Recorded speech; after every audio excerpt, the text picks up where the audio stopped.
தமிழகத்த பொறுத்த வரைக்கும், ஆ. ஒரு 7 தடவ பிரதமர் மோடி இங்க வந்துட்டு போயிட்டாரு. ம். அப்ப அவருக்கு தமிழக மக்கள் மீது இருக்கக்கூடிய அபிமானம், தமிழ் மொழி மேல இருக்கக்கூடிய அபிமானம் அப்படின்னு சொல்றாங்க. ம். அதனாலேயே இங்க அவர்களுக்கு வந்து வெற்றி வாய்ப்புகள் கொஞ்சம் அதிகமாக இருக்கும்.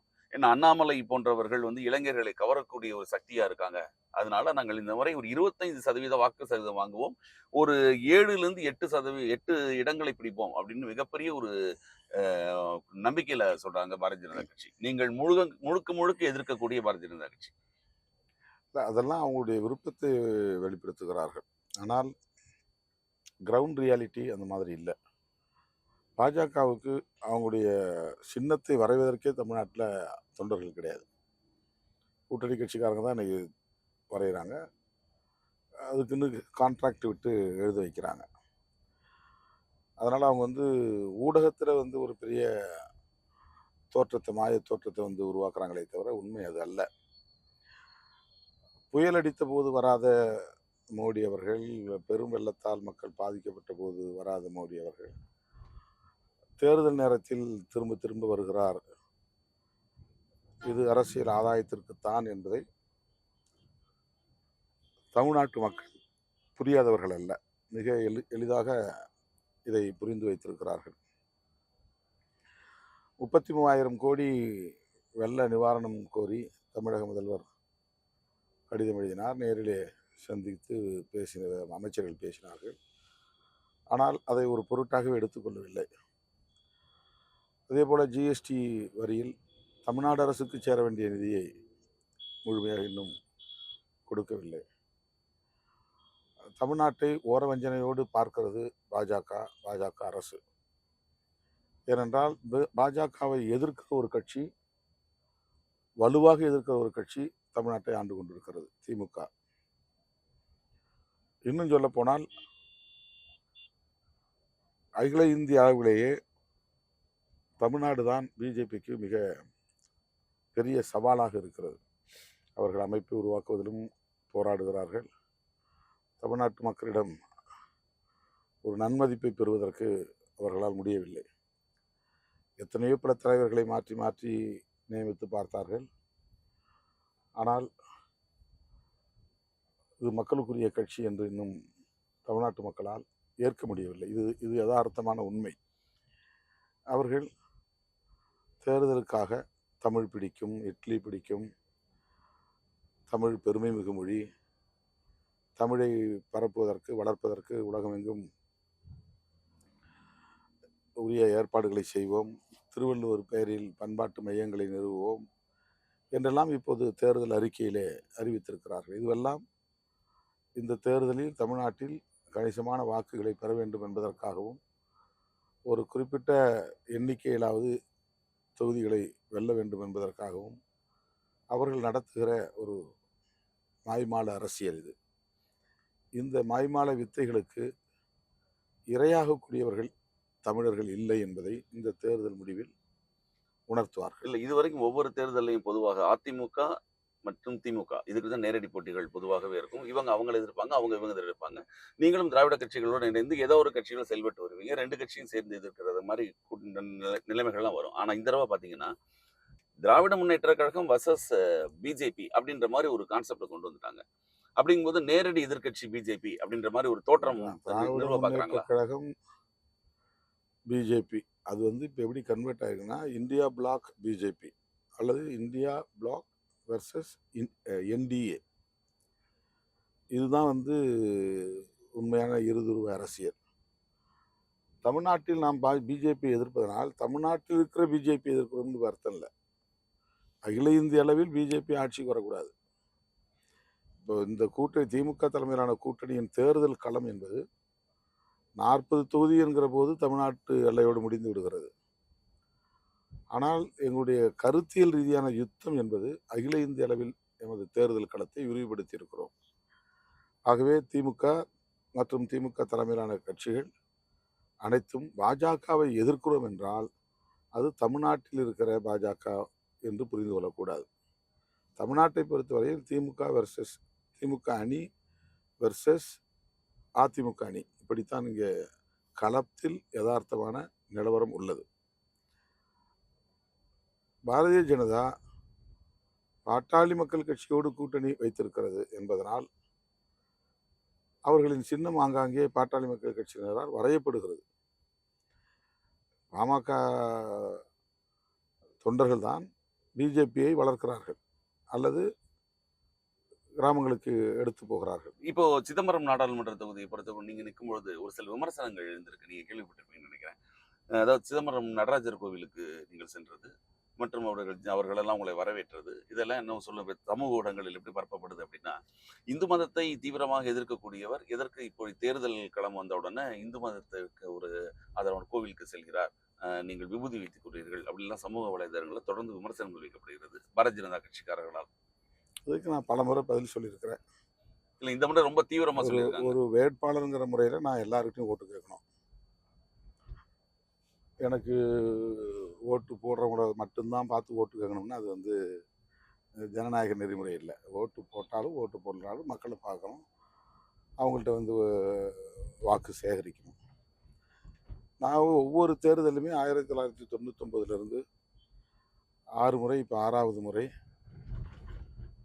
நடராஜர் கோயிலில் இருக்கக்கூடிய தீட்சிதர்களை போய் நான் பார்த்து அவங்கள வாக்கு சேகரித்திருக்கிறேன். ஒட்டுமொத்தமாக இந்து சமூகத்தை எதிர்த்து விமர்சித்து கருத்து சொல்லவில்லை. ஒவ்வொரு மதத்திலும் ஒரு நம்பிக்கை இருக்கிறது. அடிப்படையிலே கடவுள் நம்பிக்கை. அந்த கடவுள் நம்பிக்கையை உருவ வழிபாடாக சிலர், அருவ வழிபாடாக சிலர், சில சடங்கு சம்பிரதாயங்கள் ஒவ்வொரு மதத்திற்கும் மாறும். இப்படி காலத்துக்கு ஏற்ப வழிநடத்தக்கூடிய குருவுக்கு ஏற்ப போதனைகள் செய்த அந்த மத நிறுவனர்களின் கருத்துக்களுக்கு ஏற்ப இந்த மாதிரி அந்த வழிபாட்டு முறைகள் மாறலாம். ஆனால் அடிப்படையில் கடவுள் நம்பிக்கை அப்படிங்கிறது தான் அதில் உள்ள ஒரு கான்செப்ட். அதை யாரும் இப்போ நம்ம வந்து கொச்சைப்படுத்தலை. கிறிஸ்தவ மதத்திற்கு ஆதரவாக நீங்கள் பல கருத்துக்களை வெளியிடுறீங்க, இந்து மதத்துக்கு எதிராக அதுதான் என்ன சொல்கிறேன்னா கான்செப்ட் பேசுகிறோம். அது வந்து பர்சனுடைய ஐடியாலஜி பேசுகிறோம். என்னென்னா, நான் இது பல மேடைகளில் விளக்கியிருக்கிறேன். எல்லா மதங்களிலும் வந்து சகோதரத்துவத்தையும் சமத்துவத்தையும் முதன்மைப்படுத்துகிறார். அது இஸ்லாமாக இருந்தாலும் கிறிஸ்தவமாக இருந்தாலும் பிரதர்ஸ் அண்ட் சிஸ்டர்ஸ் தான் எல்லாருமே வந்து அழைக்கிறாங்க. பாயின்னு சொன்னாலே சகோதரன் தான் அர்த்தம். ஒருத்தருக்கு ஒருத்தர் எந்த மதத்தை சார்ந்தவர்களாக இருந்தாலும் அவங்க வந்து கட்டி தழுவுறாங்க, ஆற தழுவுறாங்க. கிறிஸ்தவர்கள் யாரை பார்த்தாலும் உடனே கை குலுக்கி பிரதர் சிஸ்டர் என்று தங்களை அடையாளப்படுத்திக் கொள்கிறார். பட் பிறப்பின் அடிப்படையிலே உயர்வு தாழ்வு இது உலகத்தில் இந்த மதத்தை சனாதன தர்மத்தில் மட்டும்தான் இருக்குது, வேறு எந்த இதுலையும் கிடையாது. பிறப்பின் அடிப்படையில் உயர்வு தாழ்வு. ஆனால் இஸ்லாமியிலையும் ஜாதிகள் இருக்குல்ல. பிறப்பால் இந்த பிறப்பால் இந்த அக்ரஹாரத்தில் பிறந்தனால உயர்ந்தவன், இவன் சேரியில் பிறந்ததுனால தாழ்ந்தவன், இவன் வந்து இந்த சாதி என்பதனால் மேல் சாதிக்கு கீழ் சாதிவன், அவன் மேல் சாதி இவன் கீழ், இந்த மாதிரி வந்து பிறப்பின் அடிப்படை பிறப்பில் ஆண்னா மேலானவன், பெண்ணா பிறந்ததுனாலே கீழானவன், இந்த பை பர்த் அப்படிங்கிற டிஸ்கிரிமினேஷன் ஒரு கான்செப்டாகவே ஒரு ஐடியாலஜியாகவே இங்கே வந்து பின்பற்றப்படுது. அதை தான் சனாதன தர்மம்னு நான் சொல்கிறோம். அது மாதிரி உலகத்தில் எந்த மதத்திலும் தீட்டு கொள்கை கிடையாது. தீட்டு கொள்கைங்கிறது இங்கே மட்டும்தான், இந்த தர்மத்தில் மட்டும்தான் கடைபிடிக்கப்படுது. அது வந்து அதுதான் சனாதன தர்மம்னு நம்ம சொல்கிறோம். 3வது வந்து அகமண முறை.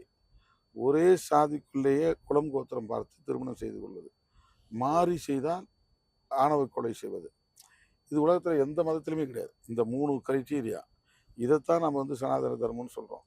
இதை வந்து பாரதிய ஜனதாவும் ஆர்எஸ்எஸும் உயிர் மூச்சு கொள்கையாக கொண்டிருக்கிறாங்க. அவங்க இதை வந்து தங்களுடைய ஆன்மாவாக பார்க்குறாங்க. அதனால் அவங்களுடைய அஜெண்டாவை தான் நம்ம வந்து விமர்சனம் பண்ணுறோம். ஆர்எஸ்எஸ் பிஜேபி முன்வைக்கக்கூடிய அஜெண்டா இந்துத்துவ அஜெண்டா. அது வந்து இந்துக்களின் நம்பிக்கையை தொடர்புடையதல்ல, அது ஆர்எஸ்எஸ்னுடைய அரசியலோடு தொடர்புடையது. ஆர்எஸ்எஸ்னுடைய அரசியல் செயல் திட்டம் தான் இந்துத்துவாங்கிறது. சாதாரண இந்து மக்களின் நம்பிக்கையும் ரிச்சுவல்ஸ் சடங்கு சம்பிரதாயங்களும் அதில் பொருந்தாது. அது வேறு, இது வேறு. அதோட சேர்த்து சொல்லும்போது சொல்கிறாங்க, நீங்கள் அது எதிர்ப்பது வந்து இந்து மத பண்டிகைகள் இருக்கு இல்லையா, தீபாவளி போன்ற பண்டிகைகள், ஆயுத பூஜை போன்ற பண்டிகைகள் யாரும் நீங்கள்லாம் வாழ்த்து சொல்கிறது கிடையாது. ஆனால் ரம்ஜான் கிறிஸ்மஸ்க்கெல்லாம் வாழ்த்து சொல்றீங்க. அதுவும் ஒரு நம்பிக்கை அடிப்படையாக கொண்டது தான். அந்த ஒரு குறிப்பிட்ட ஒரு வித்தியாசம் ஏன் வந்து திராவிட தலைவர்களும், நீங்களும் ஏன் பாராட்டுகிறீர்கள்? அப்படின்னு ஒரு கேள்வி வருது. இப்போ சமீபத்திய ரமலானுடைய வாழ்த்துக்களுக்கும் சரி, திரா திரா தீபாவளிக்கு யாரும் நீங்கலாம் வாழ்த்து சொல்லல அப்படிங்கிறதுக்கும் சரி. இல்ல இது வந்து ஒரு மத அடிப்படையில நம்ம வந்து பலமுறை விளக்கம் சொல்லியிருக்கிறோம். மத அடிப்படையில இந்து என்பதனால நம்ம விளக்கல. இந்த மத பண்டிகைகள்ல சில அ நம்பிக்கைக்கு, பகுத்தறிவுக்கு முரணான பண்டிகைகள் இருக்கு. நீங்க ரம்ஜான் அப்படிங்கிறது அவங்க நோன்பு இருந்து நோன்பை துறக்கிறாங்க. அதை நிறைவு செய்ற ஒரு விழா. அதுல வேற எந்த கதையாடல்களும் கிடையாது. புராணங்கள் கிடையாது. இந்த புராணங்கள்ங்கிறதுல வந்து பகுத்தறிவுக்கு உடன்படாதது, அறிவியலுக்கு முரணானது இருக்குது. அறிவியலுக்கு முரணானது, பகுத்தறிவுக்கு முரணானது அப்படின்னு கருதக்கூடிய சில பண்டிகைகளை நாம ஏற்கறதில்ல. இப்ப நரகாசுரனை வந்து வதம் செய்வது தான் தீபாவளி பண்டிகைன்னு ஒரு கதை சொல்றாங்க. நரகாசுரன் யாருன்னு கேட்டாங்க, நரகாசுரன் வந்து இந்த ச ஆதி காலத்துல இருந்த திராவிட இனத்தை சார்ந்தவன் அப்படின்னு சொல்றாங்க. அப்ப அதை எப்படி நான் வந்து ஒரு திராவிட இனத்தை சார்ந்த ஒரு முன்னோரை வந்து வதை செய்து படுகொலை செய்த பண்டிகை கொண்டாடுன்னா நான் எப்படி கொண்டாட முடியும் அப்படிங்கிற ஒரு வாதம் இது. முதல்ல அதை வந்து தப்பா ரைட்டாங்கிறது ஒரு புறம் இருந்தாலும் கூட அந்த பண்டிகைக்கான காரணங்கள் இப்படி தான் சொல்லப்படுது. அப்போ அந்த பண்டிகைகளில் வந்து ஒரு அறிவியல் இருக்கணும் அல்லது வந்து பகுத்தறிவான விஷயங்கள் இருக்கணும் அப்படின்றதுனால நம்ம அதை வந்து தயக்கம் காட்டுறோம் அவ்வளோதான். கடைசியாக, இன்று காலையிலேருந்து உங்களுடைய பிரச்சாரங்கள நாங்க தொடர்ந்து வந்துட்டு தான் இருக்கோம். இங்க இருக்கக்கூடிய இளைஞர்கள் மற்றும் உங்களுடைய ஒரு எழுச்சிகள் எல்லாமே நாங்க பார்க்க முடியுது. ஒவ்வொரு இடங்களையும் வண்டிகள நிப்பாட்டிட்டு உங்கள்ட்ட பேச துடிக்கிறதும், அங்க இருந்த கோலாகல கொண்டாட்டங்களையும் பார்த்துக்கிட்டு தான் இருக்கோம். இந்த இந்த நிலைமை வந்தது இல்லையா? இப்ப இந்த இளைஞர்கள், அந்த இளைஞர்கள் ஃபுல்லா உங்க பக்கம் இருக்காங்கன்றது நமக்கு கண்கூடாக தெரியுது. கிராமங்கள்ல ஃபுல்லா உங்களுக்கு இருந்த வரவேற்பையும் நாங்க நேர்ல தான் பார்த்தோம். இந்த இளைஞர்களுடைய சக்தி அப்படியே அவர்களுடைய ஆரோக்கியமான ஒரு சக்தியா மாறுறதுக்கு உங்களான என்னென்ன நீங்க அவங்களுக்கு சொல்றீங்க? இல்லை இது வந்து இந்த தொகுதியில் மட்டும் இல்லை, ம். தமிழ்நாடு முழுக்க இந்த மாதிரியான ஒரு எழுச்சி உள்ளது. தேர்தல் காலத்தில் மட்டுமல்ல, சாதாரண காலத்தில் கூட நான் வந்து ஒரு திருமண விழாவுக்கு போனாலும் சரி, கொடியேற்று விழாவுக்கு போனாலும் சரி, ஒரு துக்கத்துக்கு போனாலும் சரி, இளைஞர்கள் ஆர்வமாக அந்த இடத்துல கூடுறாங்க. இது வந்து ஒரு பெரிய எதிர்பார்ப்பு அவங்கள்ட்ட இருக்கிறத வெளிப்படுத்துது. ஏதோ ஒரு என் மீது அவங்களுக்கு ஒரு நம்பிக்கை. அந்த நம்பிக்கையினுடைய வெளிப்பாடாக தான் இந்த எழுச்சியை நான் பார்க்குறேன். என்னுடைய கவலையெல்லாம் வந்து இதை எப்படி ஓட்டாக மாற்றலாம், எப்படி வந்து அரசியல் ஆதாயம் தரலான்னு நான் கணக்கு பண்ணல. எனக்கு அந்த எண்ணம் கிடையாது. தேர்தலில் நிற்கிறோம், அந்த தேர்தலில் ஜெயிக்கணும்னு நினைக்கிறேன் அவ்வளோதான். ஆனால் அவங்களெல்லாம் அரசியல் படுத்தணும். அவங்க வந்து இந்த சமூக கட்டமைப்பையும் அரசியல் கட்டமைப்பையும் அறிந்து அதிலிருந்து அவர்கள் எழுச்சி பெறணும். அந்த எழுச்சி தான் அவர்களுக்கான எழுச்சி அது அமையும். அவர்களுக்கான அவர்களுக்கான பாதுகாப்பு. கல்விங்கிறது தான் அடிப்படை இல்லையா? அது உங்களுக்கு சரியா கல்வி ஒரு இடத்தில் கல்வி போய் கல்வி சேர்றதுக்கான கல் முயற்சிகள் எடுக்கப்படுதா? கல்விங்கிறது வந்து இன்னைக்கு நாம முயற்சி எடுத்து தான் படிக்கணும் இல்லை. அதுக்கான ஸ்ட்ரக்சரை வந்து இன்னைக்கு அரசுகள் கொண்டு இருக்கின்றன. மாநில அரசோ, மத்திய ஒன்றிய அரசோ ஏழை எளிய மக்கள் படிக்கிறதுக்கு இன்னைக்கு ஒரு பெரிய பேரியர் கிடையாது. எல்லா இடங்கள்லையும் ம். நிறைய பள்ளிக்கூடங்கள் இருக்கு. நிறைய தொழில் பயிற்சி நிறுவனங்கள் வந்துருச்சு. அவங்களுக்கான ஸ்காலர்ஷிப் ஓரளவுக்கு கிடைக்குது. அது அது ஒரு பெரிய பிரச்சனையா இன்னைக்கு இல்ல. ஒரு காலத்துல இருந்தது. இப்போ இடஒதுக்கீடும் அவங்களுக்கு ஒரு ஆமா. உதவுகிற இப்போ மாரி. வந்து இடஒதுக்கீடு எல்லாமே. அத தாண்டி நான் என்ன நினைக்கிறேன்னா, ஒருத்தன் கல்வி பெற்று அரசு அதிகாரியா ஆனதுனாலேயே ஒரு சமூகம் வந்து எழுச்சி பெறும் அப்படின்னு நான் நம்பல. ஒவ்வொரு இளைஞனும் படிக்காதவனா இருந்தா கூட, படிக்கிற படிப்பை பாதியில நிறுத்தினவனா இருந்தா கூட, படிச்சு அதிகாரியா இருந்தாலும் கூட அரசியல் படுத்தப்படணும். அவனுக்கு இந்த சமூக அமைப்பை பற்றி ஒரு புரிதல் இருக்கணும். பொருளாதார உற்பத்தி, விநியோகம், ஆ ஒரு ரூபாயின் மதிப்பு இந்த மாதிரியான விஷயங்கள் பற்றிய ஒரு தெளிவு அவனுக்கு இருக்கணும். எப்படி இங்கே அரசு இயங்குகிறது, ஆட்சி நிர்வாகம் நடக்கிறது, தேர்தல் ஏன் நடக்கிறது, ஜனநாயகம்னா என்ன, ஜனநாயகத்தில் யார் யாருக்கு என்னென்ன பங்கு இருக்கிறது, பங்களிப்பு இருக்கிறது, இதையெல்லாம் வந்து அறிந்தவர்களாக அவர்கள் இருக்க வேண்டும். அதுதான் அரசியல்படுத்துதல் அப்படின்னு நான் நினைக்கிறேன். என்னுடைய கவலையெல்லாம் வந்து இவ்வளவு எழுச்சி மிகுந்த இளைஞர்களை அரசியல்படுத்துவதும் அமைப்பாக்குவதும் தான் சாதனை அப்படின்னு நான் நினைக்கிறேன். அது பண்ணணும். அது பண்ணலைன்னா அது இவ்வளவு வேஸ்ட்டு அப்படின்னு நான் நினைக்கிறேன். மிக்க நன்றி. சிதம்பரம் தொகுதியில் உங்களுடைய வெற்றி வாய்ப்புக்கு எங்களுடைய வாழ்த்துக்கள்.